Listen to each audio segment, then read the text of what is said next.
Dalam hidup, kita sering tersandung dan merasa putus asa karena dosa-dosa besar maupun kecil serta kesalahan yang kita lakukan. Adakah di antara kalian yang terjebak dalam kegagalan atau rasa bersalah di masa lalu, sehingga takut untuk memulai kembali?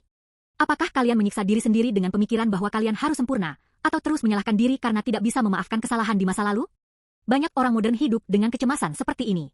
Dalam 2 Samuel 24, Daud melakukan dosa besar yang menyebabkan wabah mengerikan melanda seluruh Israel.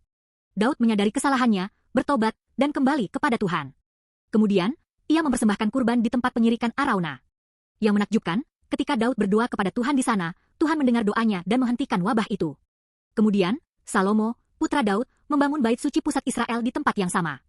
Tempat itu tidak hanya menjadi tempat untuk mempersembahkan kurban, tetapi juga tempat suci di mana semua orang dapat bertemu dengan Tuhan dan menebus dosa-dosa mereka. Apa yang bisa kita pelajari dari ini? Ini adalah pesan harapan, meskipun kita berada di lembah dosa yang dalam, ketika kita dengan sungguh-sungguh mencari Tuhan dari tempat keputusasaan itu, hubungan kita dengan Tuhan dapat dipulihkan. Ini menunjukkan bahwa kita tidak terikat oleh dosa atau kegagalan masa lalu, dan dengan mengandalkan rahmat Tuhan, kita bisa memulai kembali. Pada akhirnya, penebusan ini menunjuk kepada satu pribadi, Yesus Kristus. Betapapun kerasnya kita berusaha, sulit untuk keluar dari dosa dan kegagalan masa lalu dengan kekuatan sendiri. Namun, Yesus mati di kayu salib untuk dosa-dosa kita dan bangkit kembali, memulihkan sepenuhnya hubungan kita yang terputus dengan Tuhan.